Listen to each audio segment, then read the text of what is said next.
amigos, sejam todos bem-vindos para esse nosso encontro, para a gente poder hoje trabalhar um pouco a personalidade do apóstolo Tomé, seguidor de Jesus, né? Que a gente possa conhecer um pouquinho dele à luz do que traz Humberto de Campos no seu livro Boa Nova, lá no capítulo 16, chamado O Testemunho de Tomé. Então Tomé era aquele apóstolo que ficou conhecido com aquela célebre frase, né? Ver para crer, né? Então a gente prega muito isso baseado no comportamento de Tomé na época do apostolado, né?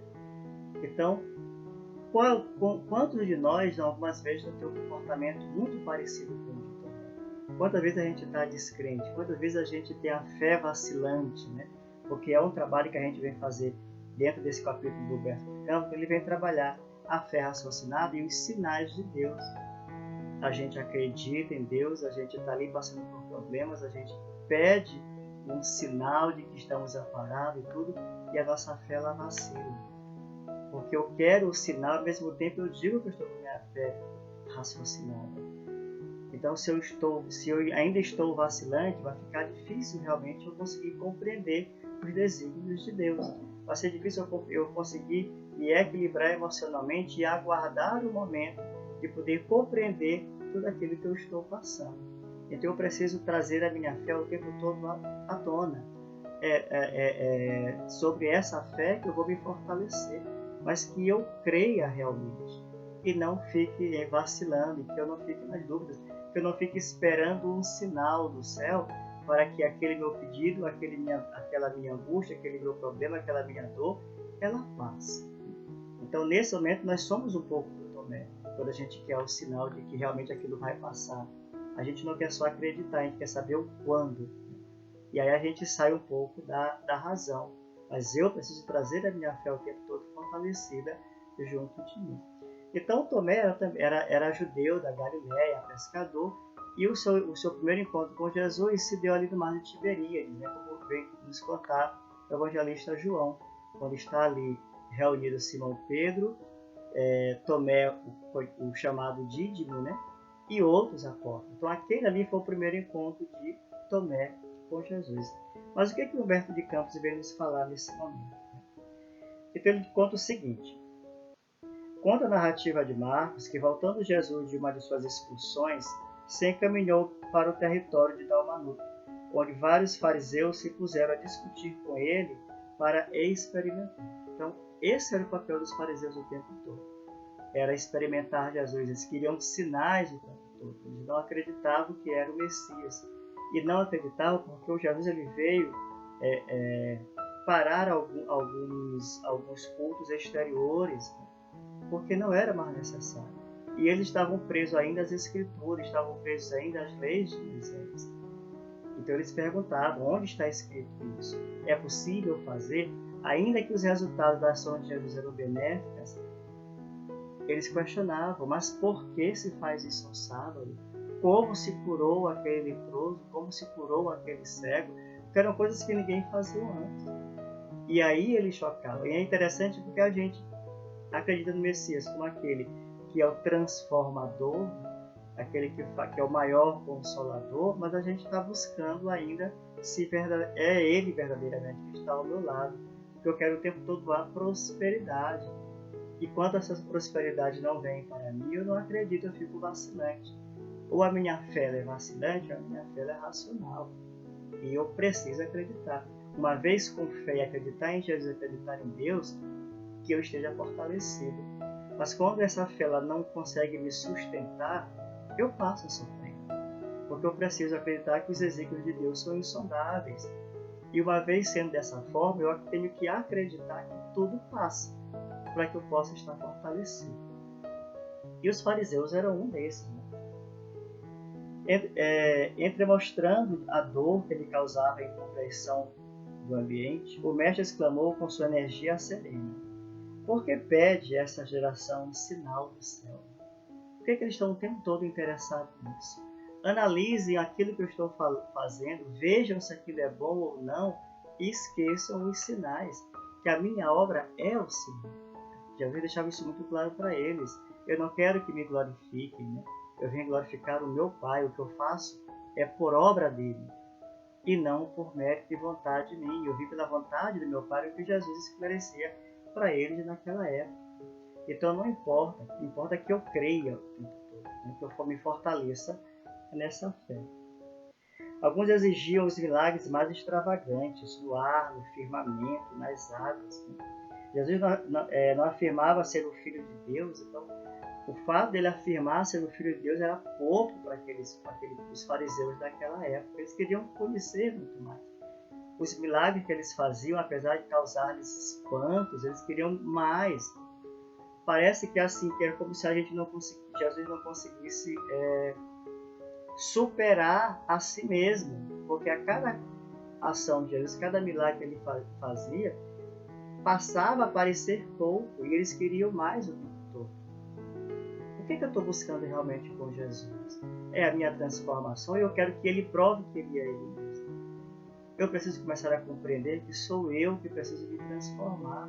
Eu não tenho que saber se Jesus é ele ou não, porque eu já tenho isso comigo hoje. Os fariseus naquela época questionavam e parece que ainda hoje eu questiono, porque eu estou buscando a prosperidade o tempo todo, quando na verdade não é assim que funciona. Nós conhecemos aí a prova da pobreza e a prova da riqueza. O mundo que nós estamos inseridos é um mundo de provas e expiações. Então, por que eu estou buscando essa prosperidade? Por que eu acabo não compreendendo os desígnios de Deus porque eu não adquiri para mim? E a doutrina espírita ela vem a esclarecer muito bem isso para a gente. Então, que eu tenha paciência, que eu tenha perseverança, porque é isso que eu preciso para ter uma passagem terrena mais tranquila, mais sadia. É interessante que de todos os discípulos, Tomé era o que mais se preocupava com a dilatação que lhe parecia necessária na zona de influenciação do Senhor junto aos homens. Então vejam, ele era um pouco descrente, embora aceitasse e acreditasse no Messias. Mas aquela coisa mais ou menos assim, tudo bem, Jesus, eu sei que tu és o Messias, mas bora buscar um reforço ali para alguém nos ajudar. Ele não acreditava na implantação desse reino. Sobre nós dizemos, o mundo está perdido, Deus abandonou o mundo. Né? Como é que está a minha fé? Eu acredito ou não? Então, na hora que o Tomé buscava Jesus para essa dilatação, porque ele queria de alguma forma trazer o poder de Roma para o seu lado, para apoio, porque ele não acreditava que Jesus sozinho com aquela humildade conseguisse tudo aquilo. Muito embora acreditando que Jesus era o Messias. Mas ele acreditava em alguma coisa mais imediata. Era uma postura bem parecida com a postura do Judas Iscariote e de alguns outros, quando reclamavam por essa aliança para fazer melhor a aplicação do reinado do reino de Jesus. Então, por isso que ele diz assim, parecia necessária a zona de influenciação do Senhor junto aos homens considerados mais importantes. Então era isso que o Tomé queria.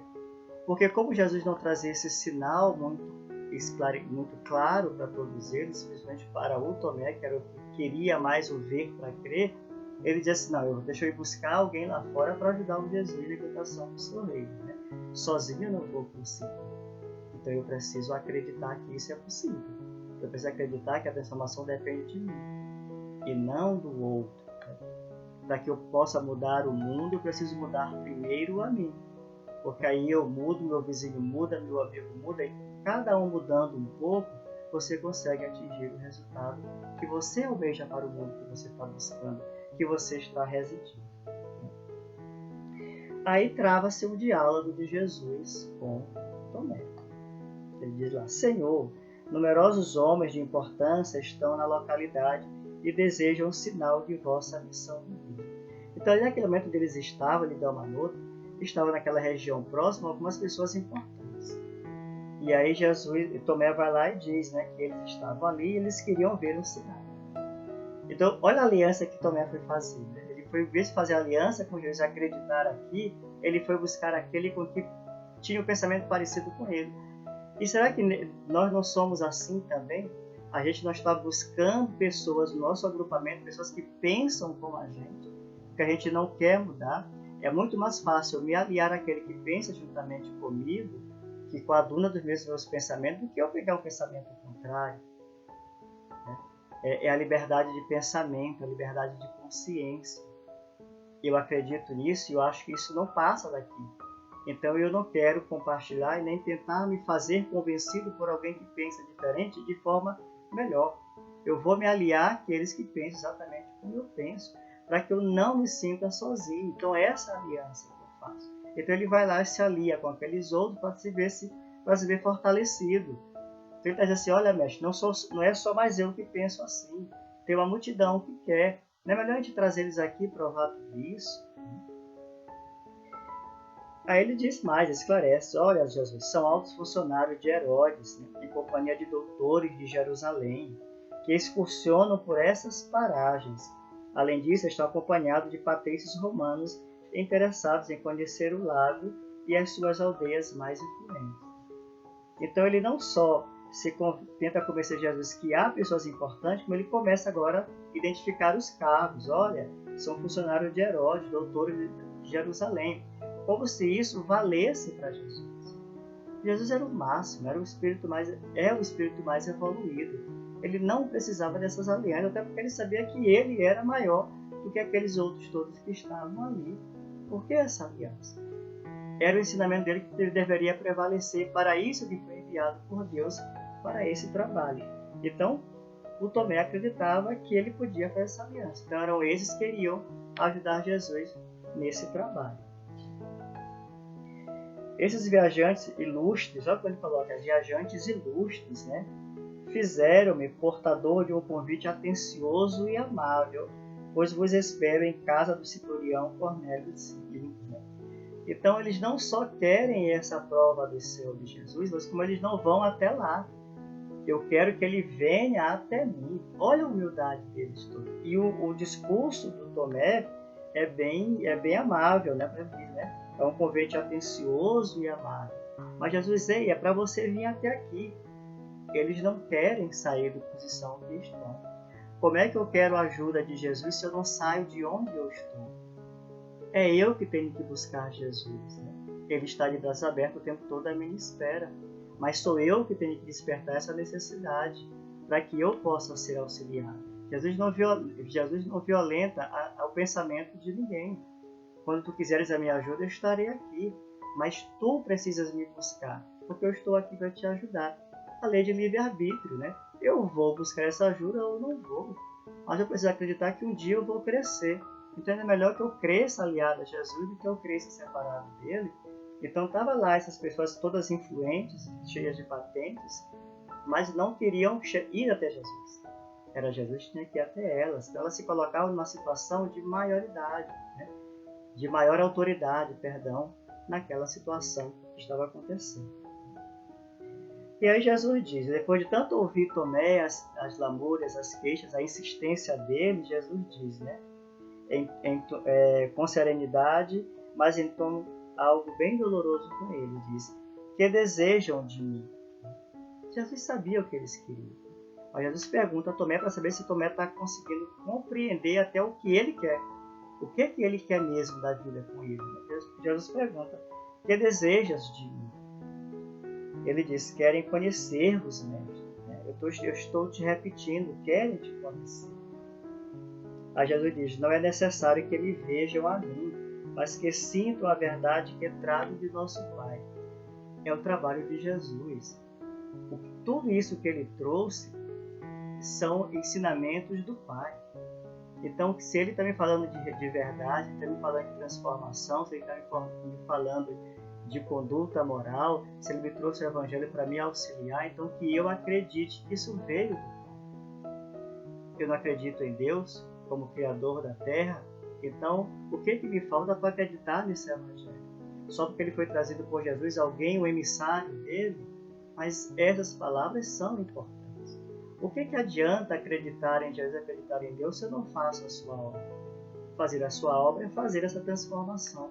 É eu tentar o tempo todo e erradicar do meu coração os vícios, as vicissitudes que estão comigo ainda. Então isso é a obra de Jesus. Deus nos amou tanto que nos mandou esse Filho, na época que hoje a gente conhece como nosso querido irmão, mais evoluído, e que nós também podemos fazer esse caminho. Então, a preocupação dele, o mundo está perdido? Não existe mundo perdido. porque Deus está aí o tempo todo a nos auxiliar, a nos ajudar. Esse mestre, aí o Tomé diz, mestre, atendei-vos. Que será do evangelho do reino de nós mesmos, sem o apoio dos influentes e prestigiosos? Acreditai na vitória sem o amparo das energias que dominam o mundo. Mostrai-vos esses homens, revelai-lhes o vosso poder divino, pois ademais eles apenas desejam conhecer-vos de perto. Então ele diz assim, ele acredita no poder de Jesus, mas Jesus precisa fazer aliança, precisava buscar essas pessoas, né? Então ele diz assim, olha, como é que vai ser esse reino? Né? Nós somos poucos, nós somos 12, né? nós somos tímidos, né? E está aí todo o exército de Roma, está aí todas essas pessoas influentes, né? Então, são eles que vão nos ajudar a fazer tudo isso aqui. Ele diz assim, o que será desse evangelho, desse reino, sem essas influências? Né? O que será de mim sem o ensinamento de Jesus? Não são de pessoas influentes que eu preciso de ter paz no coração. Né? Se eu não tiver paz no coração, a minha vida ela se desequilibra. Então, que eu não busque isso como a tábua de salvação. Eu preciso esperar uma riqueza para ser feliz. Quando eu ganhar na loteria. Quando eu ganhar isso. Quando eu ganhar a herança. Que são as alianças que nós fazemos como se a felicidade dependesse dessa prosperidade. Não é assim que eu consigo a felicidade. Não é dessa forma que eu vou conseguir implantar o reino dos céus no meu coração. Que é isso que ele está colocando aqui. Essa aliança que também tenta fazer com esses influentes junto com Jesus, é exatamente as alianças que nós fazemos hoje. Eu preciso de ter o tempo todo, né? Eu preciso ter para que eu seja feliz. E Jesus vai me dizer que o reino do céu eu não adquiro, eu não conquisto por este caminho colocado por Tomé. Jesus diz, né? Deus não exige que os homens o conheçam, senão no santuário perfeito do conhecimento de si mesmo. Né? Por que ele quer conhecer a Deus? Não é essa a prova que ele veio buscar. O que Deus está fazendo é fazer com que ele se volte para si mesmo e reveja, se conheça. Conhece-te a ti mesmo. Né? Para que eu possa começar a sair de alguns vícios onde eu estou inserido. Então, essa é a obra de Deus. Então, quando eu começar a observar tudo isso aqui, eu vou conseguir entender Deus. Mas enquanto eu não me conhecer, enquanto eu não começar a arriscar e reconhecer que é necessário eu riscar alguns vícios da minha vida, algumas condutas não educativas, né? Não acessionárias no plano espiritual, aí eu não vou conseguir entender Deus ainda. É o que ele diz, né? Ele não exige que os homens o conheçam. Para que ele quer me conhecer ainda? Né? Faz o que eu estou te mandando primeiro. Depois tu vai entender quem eu sou. Né? O que eu sou está lá a primeira pergunta do Livro dos Espíritos. O que é Deus? Né? Eu venho de meu Pai e tenho de ensinar as suas verdades divinas. Nunca reclamei dos meus discípulos as suas homenagens pessoais. Apenas tenho recomendado a todos que se amem reciprocamente ao longo da vida. Ele disse, olha, eu nunca pedi que eles me reconheçam, mas eu sempre pedi que eles se amem, que é o que Tomé está querendo. Porque ele diz, Tomé, vai lá e trabalha, vai lá e faz a minha obra, vai lá e faz a tua transformação, vai lá e tenta fazer a caridade, vai lá e faz a fraternidade. Isso é ver Jesus, isso é o sinal de Deus. E quando eu trabalho no bem, eu estou trabalhando para Deus, e essa é a obra dele. Então, quando eu estou fazendo isso, eu estou vendo Deus. Quando eu auxilio alguém levando consolo, eu estou vendo Deus. Eu estou fazendo o seu trabalho.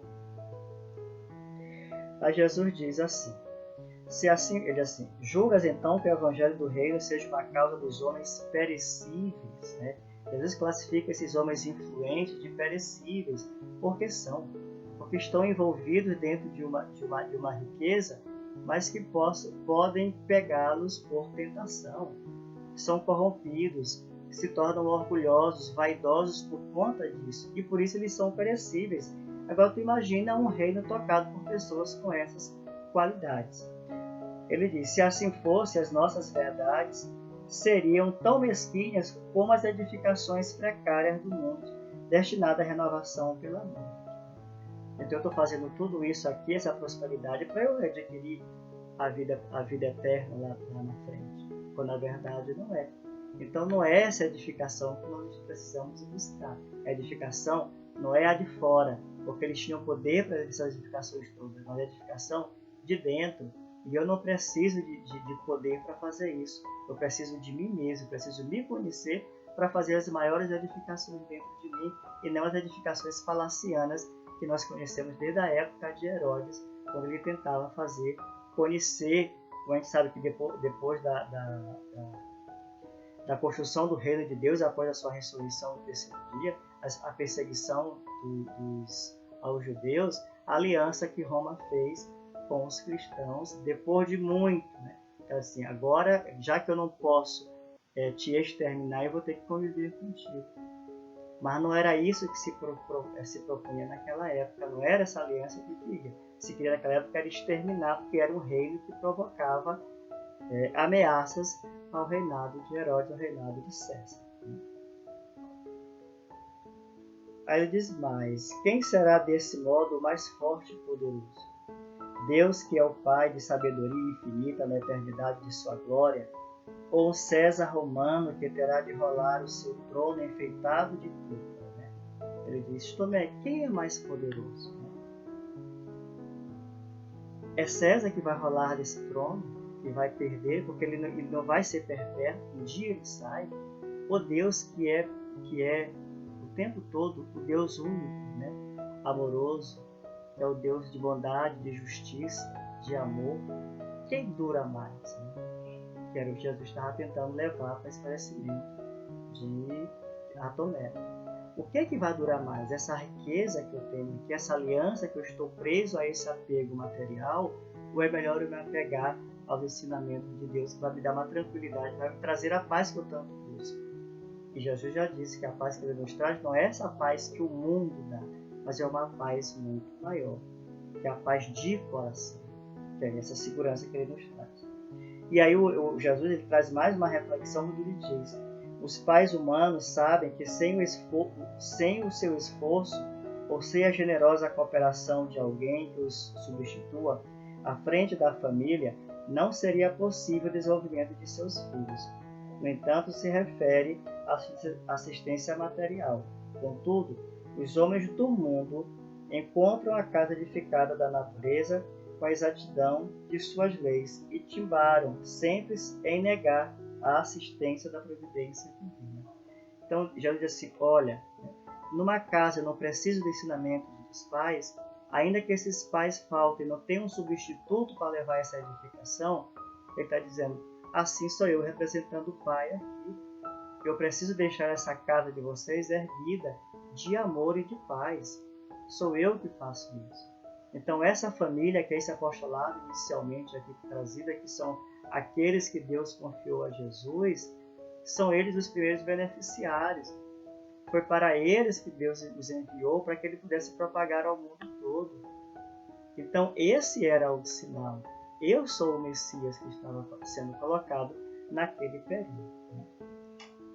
Ele diz: Tomé, vai, dize-lhes que o evangelho do reino não se destina aos que se encontrem satisfeitos e confortados na terra.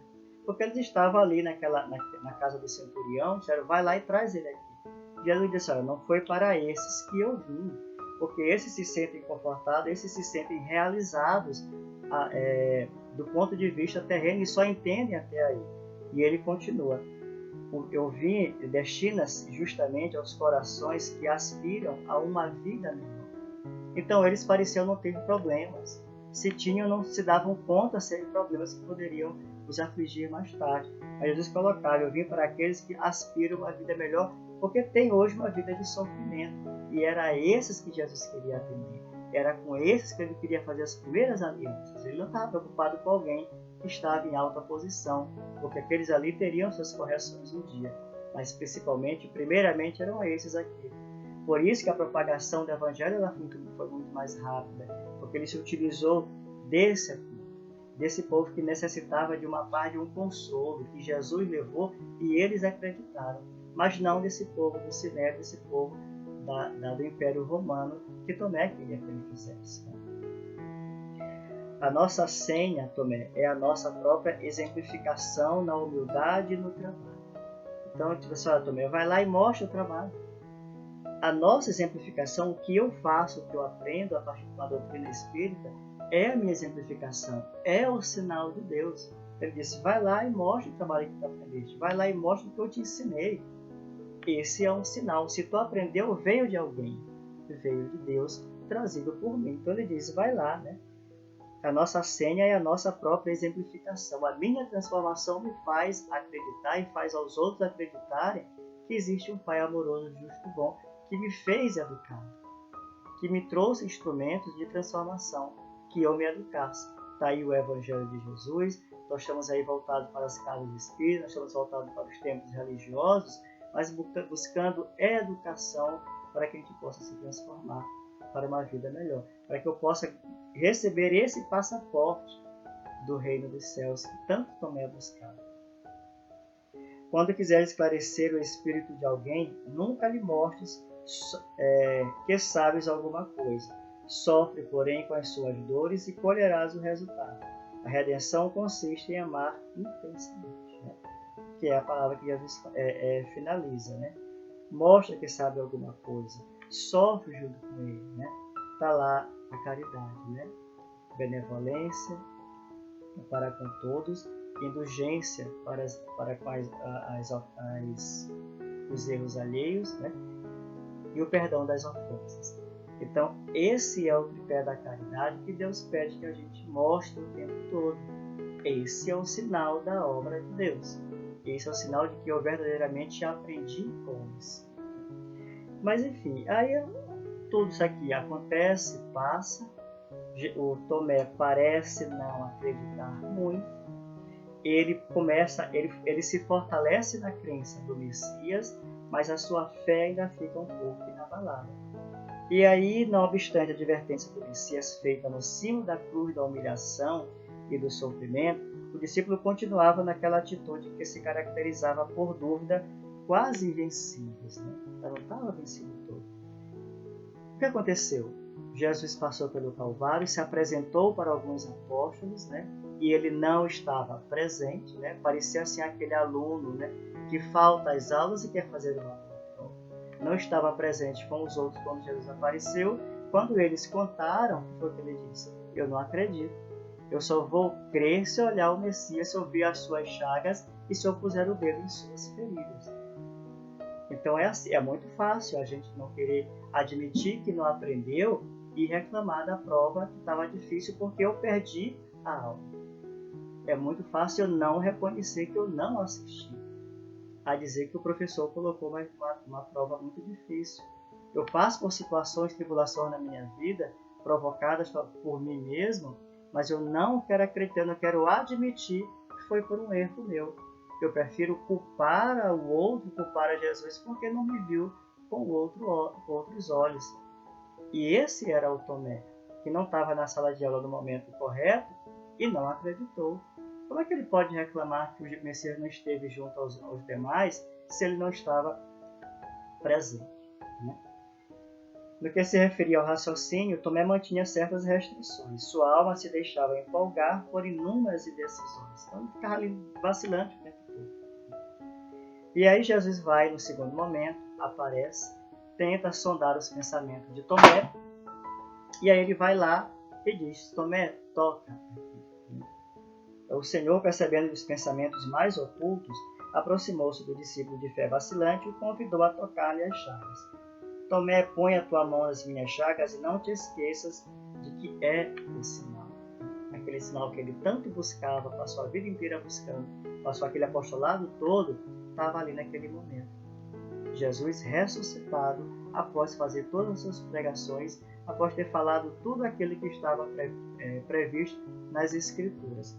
E a partir daí, então, ele compreendeu finalmente qual era a mensagem de Jesus, né? Então, que a gente possa realmente acreditar que Deus está ao nosso lado em todos os momentos. no momento de facilidade, no momento de alegria, e que Ele não nos abandone. E aí, a partir daí, da ressurreição de Jesus, quando os apóstolos todos eles se separam, né? O Tomé ele vai para as bandas da Índia, lá ele faz toda a sua pregação, e lá ele é morto a flechadas na cidade de Madras, onde foi sepultado. Então, meus amigos, esse era o ensinamento que eu queria que a gente trouxesse, para a gente poder compreender um pouco se nós não estamos ainda descrentes de alguma coisa. Se a gente ainda está acreditando em Deus, mas ainda não consegue acreditar nas suas obras em que nós estamos vendo. Então, tudo que está acontecendo na minha vida, tudo que está acontecendo no mundo, obra divina para a reparação do mundo. Nós fazemos tudo isso e nós assumimos as consequências. Mas Deus está ao nosso lado para nos resgatar de tudo isso. Eu preciso compreender que Ele está ao meu lado. E que se eu errei, eu preciso reparar. E está aí as minhas dores. Mas como é que eu passo por tudo isso com tranquilidade? Com Jesus ao meu lado e acreditando nos seus ensinamentos na obra do Divino Mestre. Meus amigos, muito obrigado. E a todos um abraço fraterno e até o nosso próximo encontro.